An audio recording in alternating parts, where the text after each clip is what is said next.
Hello and welcome back everyone to Digimon World 3 on Rocket Rabbit Commentaries. And in this episode, after having successfully taken down the Seiryu Leader and being informed by Teddy that Lucky Mouse is somewhere in the server, it is time for us to attempt to progress past the Central and East Sector as we are going into, our next major narrative segment. Unfortunately, this is the part that starts to showcase one of the major issues that has been, somewhat present throughout the previous parts, but now gets very, very present for the next couple of parts. One of the primary complaints that surrounds Digimon World 3 is specifically the fact that the main narrative and quest line involves a shitload of running back and forth in between a couple of points over and over and over again.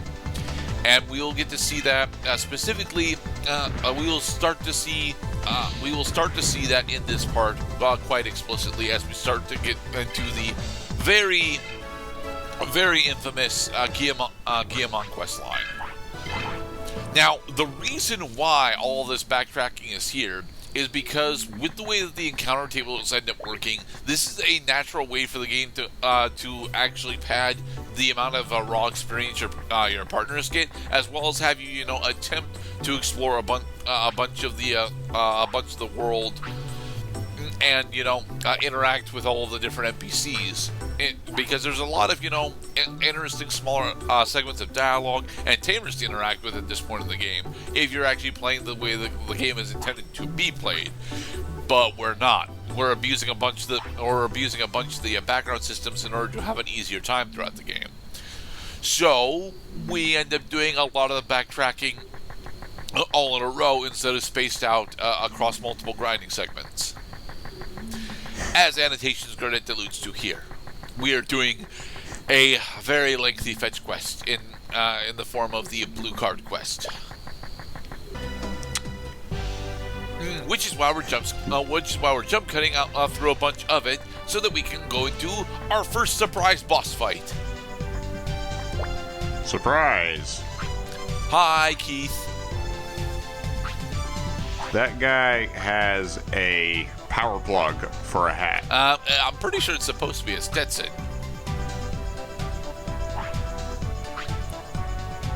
Oh, you're referring to the DRI guards. Yeah, the DRI guards have very stupid helmets. But that's okay. They're not relevant until we start getting into Act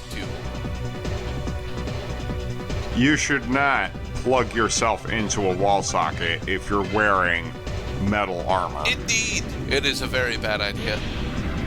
So, Keith here actually plays drastically differently to the rest of the tamer fights you'll end up doing in the game. Specifically because he leads with his strongest Digimon, his Triceramon, and then his other two Digimon are significantly weaker. Well, that's the thing, they did a lot in Pokemon. Literally every other tamer in the game, with the exception of the penultimate final boss, have got Digimon that are either around the same power level or Digimon that end up scaling up in power as you go through them.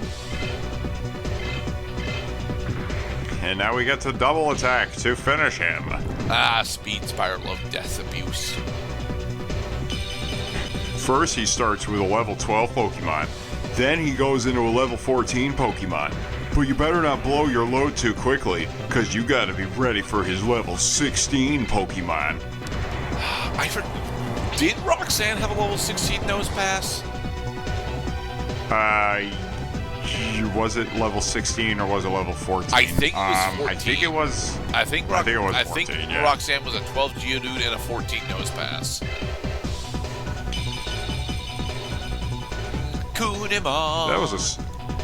That was a similarity between Brock and Roxanne, is they both have two Pokemon, and their first Pokemon each is Geodude. Yes. Although Nosepass is significantly more dangerous than Onix was.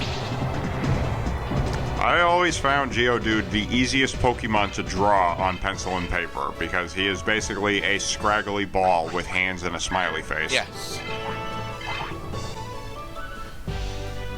Dude. And so we have bested Keith.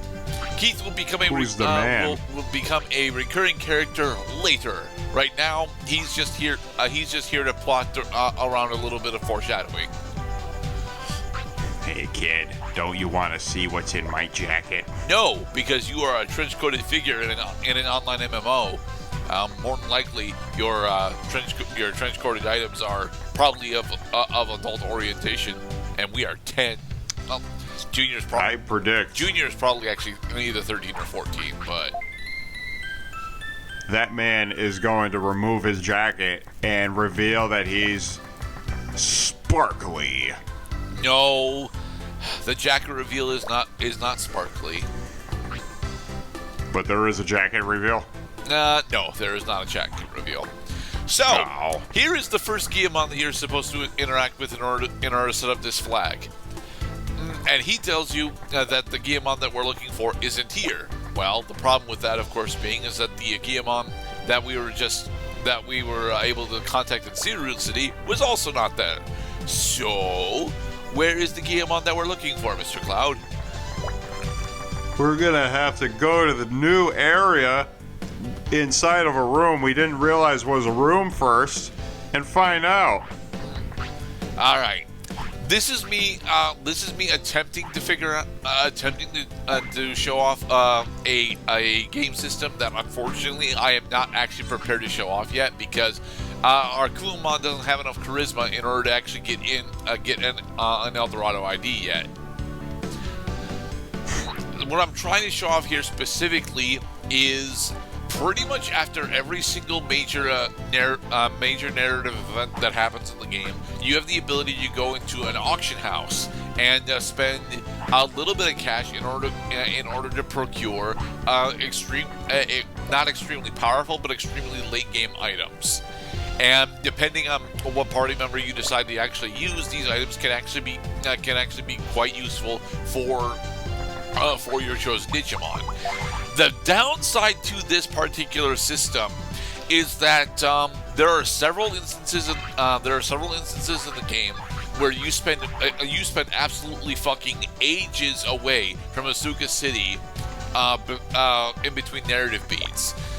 And this is the only auction house that the player ever gets access to. I was under the impression that there was a second auction house that the player could use at the end of the game, but unfortunately no. Although that auction house is active, the player never gets to use it.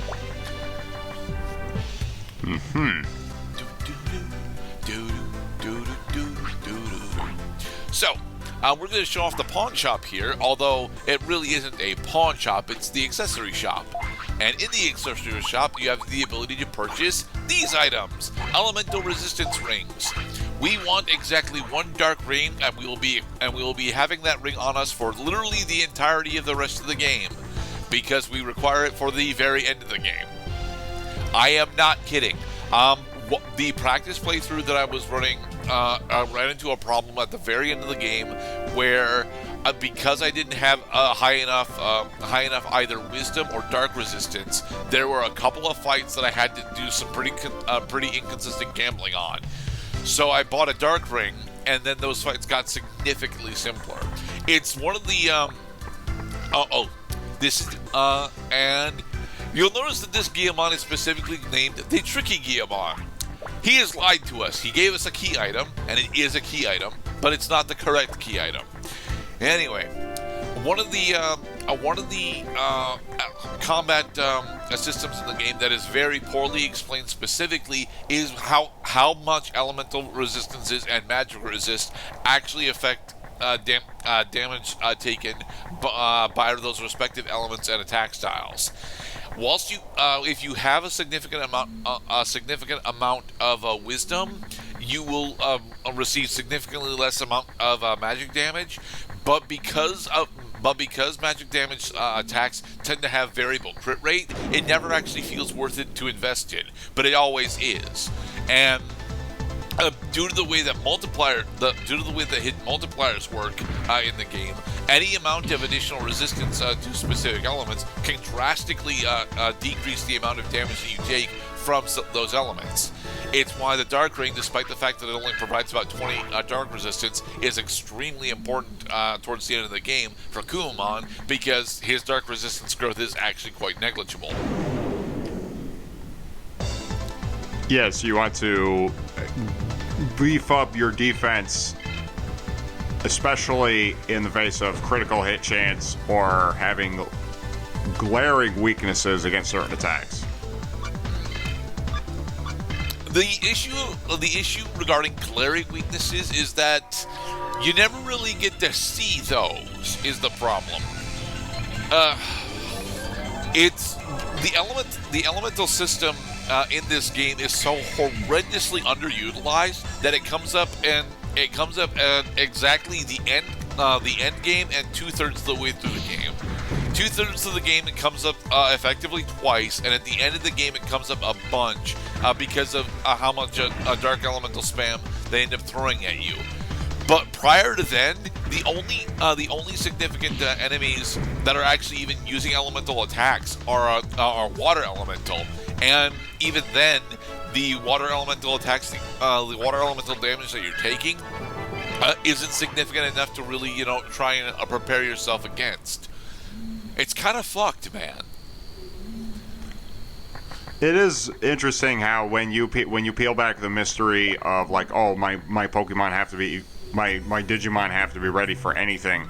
Like, really, in reality, you're setting yourself up for very specific matchups that do not change playthrough after playthrough, so you might as well be ready for them in subsequent playthroughs. If you know there's a boss coming up that is weak against certain attacks, then you should be working on Digimon that can use those attacks. Conversely, you should have your Digimon ready with the correct resistances for when the time is right, because you already know what your opponent's going to be using. Alright, and as Annotation Gerdat mentions here, once again, this is why this particular main quest, because it is a main quest, is so notorious. You need to traverse through Central and East Sector effectively 3 times tracking down this Guillemon, because he lied to us at first. He did. Oh, you took his word for it. Yeah. I thought you knew better, Mr. Gerdat. No. Gerdat specifically knows better. Junior does not. It's one of those, it's one of those narrative failing points in the game that video games can have, and with varying degrees of success. Your character isn't as smart as you are. Well, I could have seen that coming. I mean, his name was Tricky Guillemon, and he laughed at us as we were leaving, so... And then he finally realizes what he should have hours ago, and the player throws up his hand and says, "Wow, the last horse finally crosses the finish line." Blue puppy dogs. Mind Jack. Alright, so we talked to this Guillemon again. And yes, you need to trigger the flags on each Guillemon at least once. Be safe, everybody.